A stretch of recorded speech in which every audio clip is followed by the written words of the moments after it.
เจริญพรมื้อนี้เจ้าน้อยเพราะว่าก็ฟังพระธาตุทิพมนต์นึงว่าเจ้าน้อยเนาะ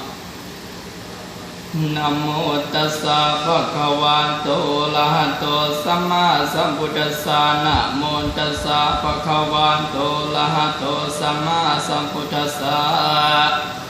นะโมตัสสะภะคะวะโตอะระหะโตสัมมาสัมพุทธัสสะนะโมตัสสะทุลัตนัตตยัสสะมาคโยมาวโยตุหังมัจจโกจิอุปัฏฐโวญทา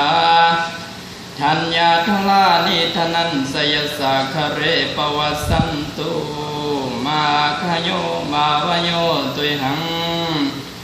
มาจักโกจิอุปัฏฐโวญทากาจนานิอุกตัสสะคเรปวัสสันตุมาคโยมาวโยตุหังมัจจโกจิอุปัฏฐโวญทากาญจนานิกิเลสังกโสสติลัสสะคะเลอุปัสสติมาคโยมาวโยตุหังมัจจโกจิอุปัฏฐโวญทากหาปนานิมันทาตุราสิโนคะเรปวัสสันตุมาคโยมาวโยตุหังมัจจโกจิอุปัฏฐโวญทา